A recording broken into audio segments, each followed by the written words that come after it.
Hello everyone. इस lecture में हम गोंड जनजाति को डिस्कस करेंगे दोस्तों।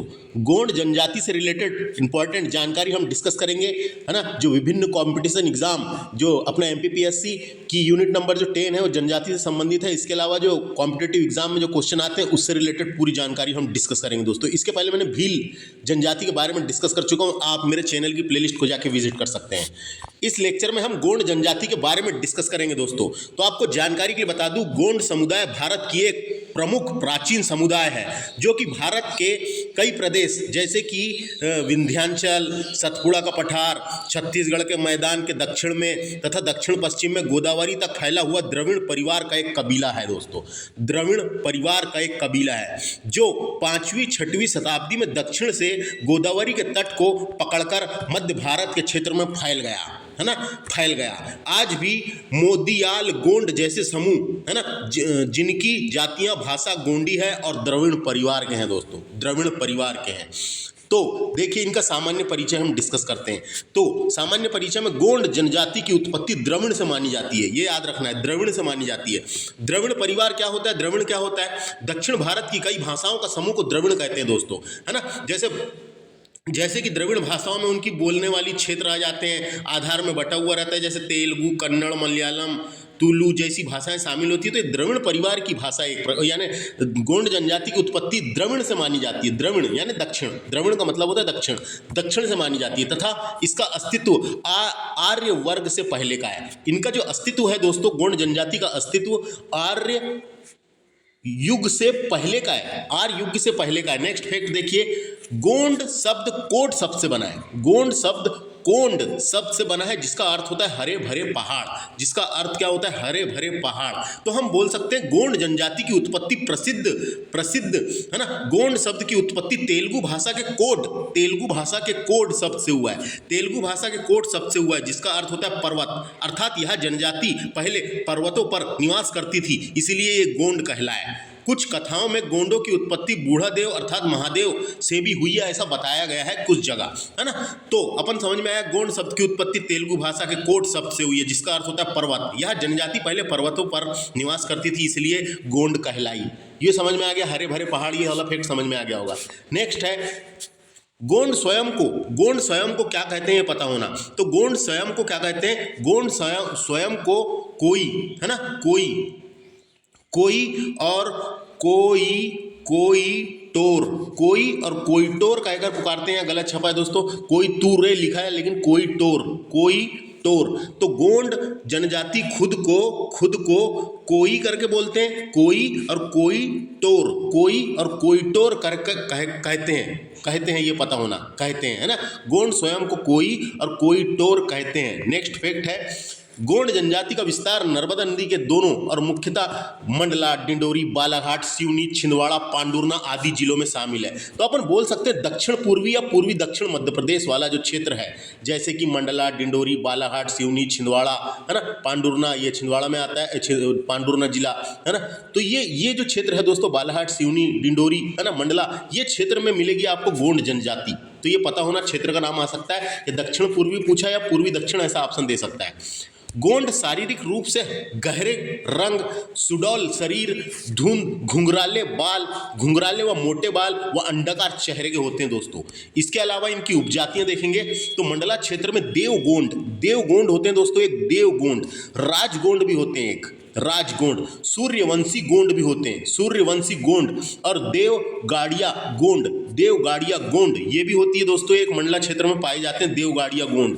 और एक रावणवंशी गोंड भी होते हैं दोस्तों, रावणवंशी गोंड। तो मंडला क्षेत्र के गोंडों के नाम अपने को पता होना, देवगोंड, राजगोंड, सूर्यवंशी गोंड, देवगाड़िया गोंड और रावणवंशी गोंड। आर्थिक आधार पर राजगोंड जो है ये भूस्वामी होते हैं दोस्तों।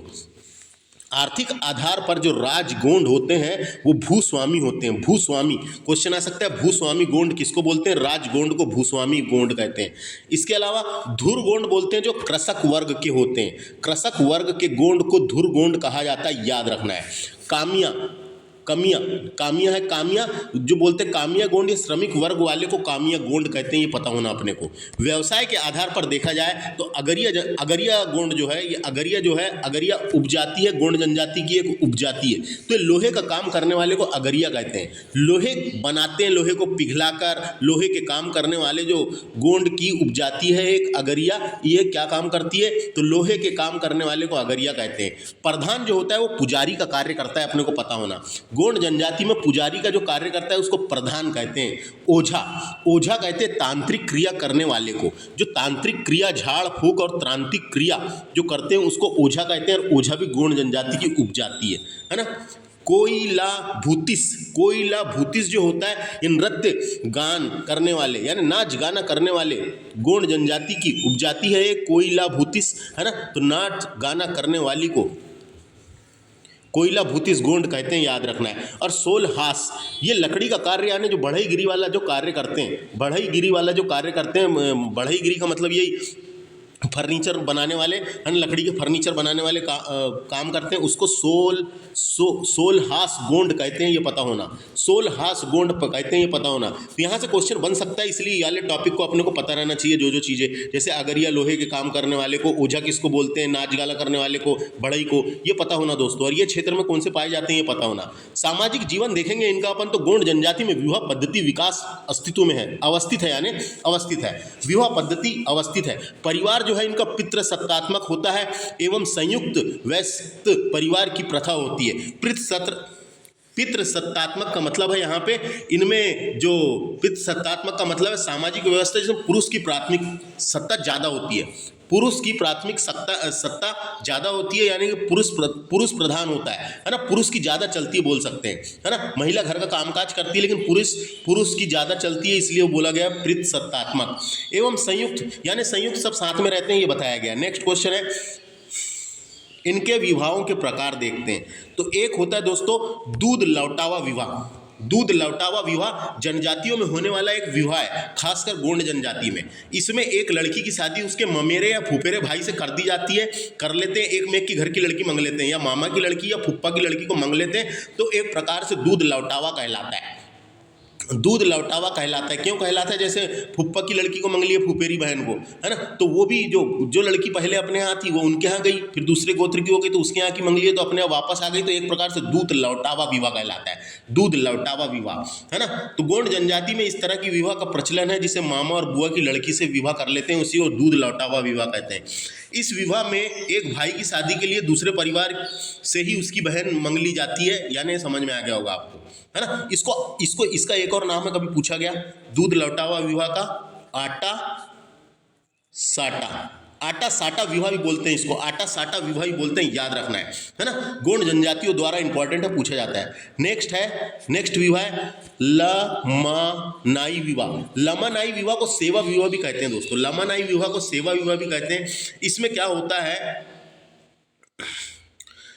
होता है कि जैसे सेवा करते हैं, यानी घर जमाई टाइप का, जैसे कि जो लड़की होती है, लड़की घर जाके उसी के यहाँ रहते हैं और सेवा करते हैं, है ना। उसके बाप की सेवा यानी उसके पापा की सेवा करेंगे, उनके घर की सेवा करेंगे, घर के कामकाज करेंगे, एक प्रकार का सेवा विवाह ये, है ना। इसको अपन बोल सकते हैं घर जमाई विवाह, है ना। घर जमाई विवाह भी के टाइप का ही है ये, तो इसका नाम है लमानाई विवाह। लमानाई का मतलब पूछेगा कभी तो वही सेवा विवाह। लमानाई विवाह को किस नाम से जाना जाता है, ऐसा क्वेश्चन आ सकता है, सेवा विवाह, है ना। सेवा विवाह, घर जमाई विवाह। नेक्स्ट है पोलीथर विवाह। पोलीथर विवाह को अपहरण विवाह भी कहते हैं, पोलीथर विवाह को अपहरण विवाह भी कहते हैं। इंपॉर्टेंट है दोस्तों, है ना, इंपॉर्टेंट है। पोलीथर विवाह को अपहरण यानी अपहरण करके ला लेते हैं इसमें, यानी कि जैसे किसी को कोई लड़की पसंद है तो अपहरण, है ना, उसका नाम अपहरण विवाह रखा गया, तो अपहरण विवाह की भी मान्यता है, तो ये बताया गया, उसी का नाम क्या है, पोलीथर विवाह। इंपॉर्टेंट है, कभी पूछा जा सकता है, उसको अपहरण विवाह कहते हैं, उसी को क्या कहते हैं, अपहरण विवाह। नेक्स्ट है चढ़ विवाह जो है सर्वाधिक प्रचलित विवाह इनके, इसमें चढ़ विवाह का मतलब होता है, चढ़ विवाह का मतलब यहाँ पे दोस्तों, चढ़ विवाह, इस विवाह में दूल्हा बारात लेके दुल्हन के घर जाता है। चढ़ विवाह में दूल्हा बारात लेके दुल्हन के घर जाता है और उनके यहाँ शादी करता है और दुल्हन लेके आता है, उसी को चढ़ विवाह बोले। जो नॉर्मल तरीके से हर जगह होता है वही वाला है चढ़ विवाह, यानी कि अरेंज मैरिज जैसे बोलते हैं ना, अपन लड़की पसंद कर लिए, फिर लड़की पसंद करने के बाद उसके बारात लेके गए, उसको बोला गया चढ़ विवाह, जो सर्वाधिक प्रचलित है। जो सर्वाधिक प्रचलित है ना। तो समझ में आ गया। चढ़ विवाह, चढ़ विवाह में दूल्हा बारात के साथ दुल्हन के घर जाता है, उसको बोलते हैं दोस्तों, उसी को बोलते हैं चढ़ विवाह, है ना। चढ़ विवाह इंपॉर्टेंट है, याद रखना है। चढ़ विवाह, चढ़ विवाह, है ना। इसका एक और नाम है दोस्तों, चढ़ विवाह का एक और नाम है, नहीं देखो, चढ़ विवाह सर्वाधिक प्रचलित है, याद रखना है। चढ़ विवाह मैंने बताया इसमें क्या होता है, इस विवाह में दूल्हा बारात के साथ दुल्हन के घर जाता है। लेकिन एक और विवाह इसी टाइप का जिसका नाम है पठौनी विवाह।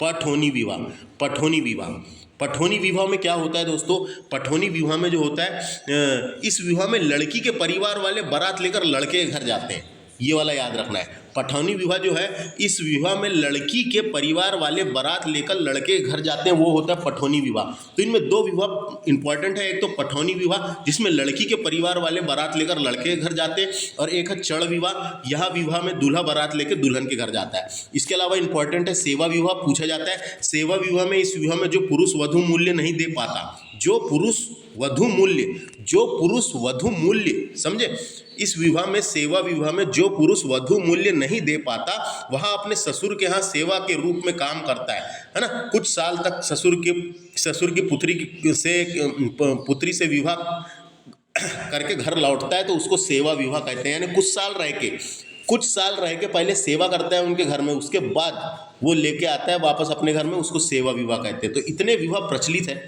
याद रखना है, इतने विवाह प्रचलित है गौड़ जनजाति के, जो परीक्षा में पूछे जा सकते हैं, है ना। और गौड़ जनजाति में बहुपंथी विवाह भी होता है। बहुपंथी का मतलब ज़्यादा पत्नी रखने वाली बहुपंथी विवाह, है ना। बस इतना याद रखें। नेक्स्ट क्वेश्चन डिस्कस करेंगे। इनके प्रमुख, गौड़ जनजाति के प्रमुख नृत्य देखेंगे अपन, तो कर्मा नृत्य बहुत इंपॉर्टेंट है। कर्मा नृत्य जो गौड़ जनजाति का नृत्य है, गिनीज बुक में शामिल है, ये Guinness book of world record में शामिल है दोस्तों। गौड़ जनजाति के प्रमुख नृत्य है कर्मा, इंपॉर्टेंट है सबसे ज़्यादा कर्मा। दूसरा सैला सबसे ज़्यादा पूछा जाता है। सैला के अलावा एक और है जिसका नाम है ढेमसा नृत्य गौड़ जनजाति का है। रीना सबसे इंपॉर्टेंट है, रीना के बाद है गोचो नृत्य, बहुत इंपॉर्टेंट है गोचो व गेड़ी नृत्य भी बोलते हैं इसको, गोचो व गेड़ी नृत्य। तो ये जो मैंने बताया, इतने नृत्य याद रखना है परीक्षा के हिसाब से। गौड़ जनजाति के प्रमुख नृत्य है कर्मा नृत्य, सैला नृत्य, ढेमचा नहीं है, क्या है ये, टेमसा नृत्य, रीना नृत्य और गोचो नृत्य।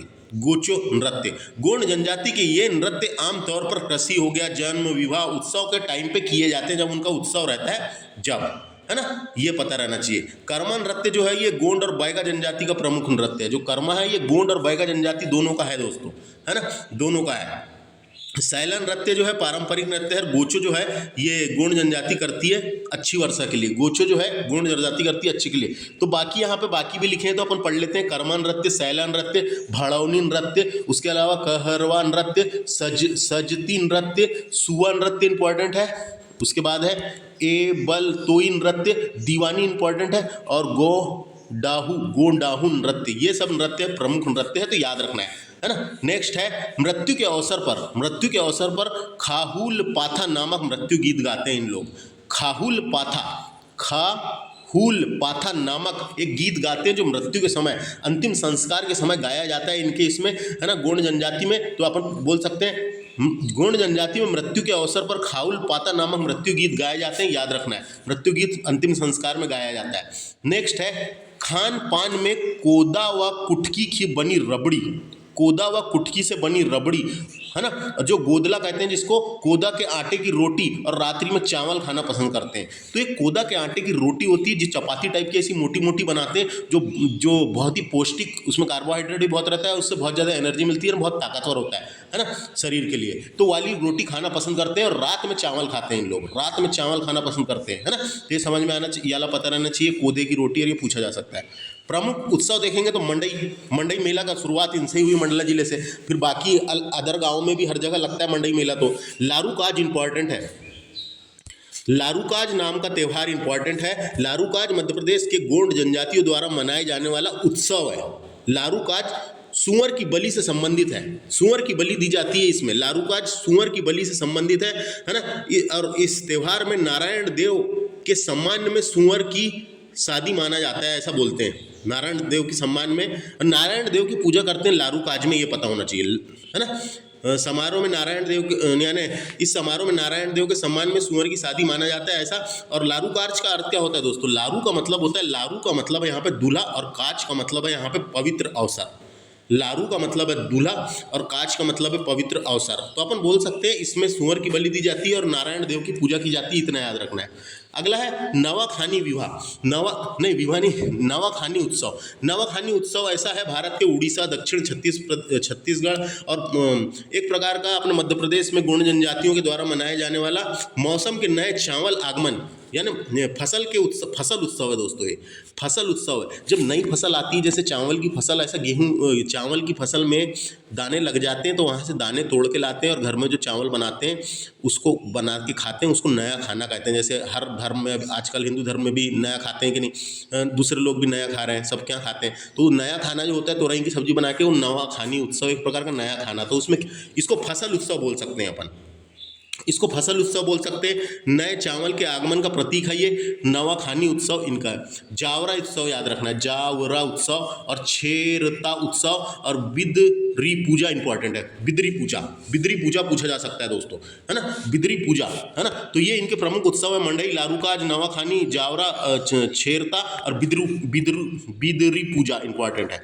धार्मिक जीवन देखेंगे अपन इनका, तो गोंड जनजाति के प्रमुख देवी देवता 12 देव है, 12 देव, है ना। प्रमुख देवी देवता 12 देव। अन्य देवताओं के नाम है ठाकुर देव, दूल्हा देव, सूरज देव और खैर माता, है ना। ठाकुर देव, दूल्हा देव, सूरज देव और खैर माता, ये ऐसा पूछा जाता है, ठाकुर देव, है ना, तो याद रखना है। वैसे तो इनके बहुत सारे देवी देवता है, गोंड जनजाति के प्रमुख देवी देवता बहुत सारे दोस्तों, लेकिन एक 12 देव, दूल्हा देव, पांडा पंडित, है ना, बूढ़ा देव, नारायण देव, बूढ़ा देव, ठाकुर देव, बड़ी माई, है ना, बड़ा पेन, आंगा देव, ये सब बहुत सारे देवी देवता हैं इनके। गोंड जनजाति के लोग कई देवी देवताओं को मानते हैं, है ना, कई देवी देवताओं को बहुत मानते हैं। गोंड जनजाति के लोग परलौकिक शक्तियों और आत्मवाद को मानते हैं, ज़्यादातर लौकिक शक्तियों को मानते हैं, ये पता होना चाहिए।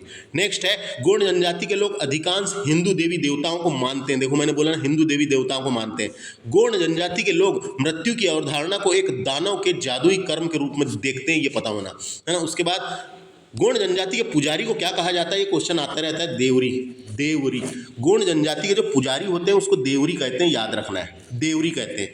नेक्स्ट है आर्थिक जीवन देखेंगे। गोंड जनजाति का मुख्य व्यवसाय कृषि तथा ये हल को प्रतीक मानते हैं, ये हल को प्रतीक मानते हैं। और गोंड जनजाति का प्रमुख व्यवसाय देखेंगे तो कृषि के अलावा वनोपद एवं कृषि मजदूरी का कार्य भी करते हैं, वनोपद और कृषि मजदूरी का कार्य भी करते हैं। गोंड जनजाति द्वारा किए जाने वाली कृषि को बारी कृषि कहते हैं, पता होना, बारी कृषि, बारी, है ना, बारी कृषि कहते हैं, बारी कृषि कहते हैं। गोंड जनजाति के लोग झूम खेती भी करते हैं, लेकिन झूम खेती ऑप्शन नहीं देगा तो यही वाला देगा, याद रखना, बारी कृषि। बारी कृषि क्या होता है, ये इसमें ऐसा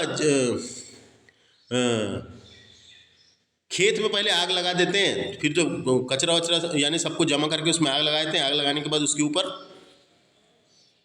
फसल करते हैं, तो उर्वरकता शक्ति अच्छी बढ़ जाती है और अच्छी फसल होती है, ऐसा माना गया है ना, इसीलिए उसको बोलते हैं। जंगल को काटकर उसकी राख, उसमें आग लगा के उसकी राख वहीं पर रख देते हैं, और जब एक स्थान से उर्वरकता और जंगल यानी बस वही समझ आ गया, बारी कृषि पूछेगा डायरेक्ट लगाना है ना, आग लगा देते हैं फिर कृषि करते हैं, वही उर्वरकता शक्ति बढ़ाने के लिए। विशेष देखेंगे, गोंड जनजाति के गाँव के समूह को मिलकर एक पंचायत बनती है, जिसका मुखिया मुकद्दम व मंडल पटेल कहलाता है, मुकद्दम व मंडल पटेल कहलाता है, पता होना, है ना, ये पता होना, ये पूछेगा।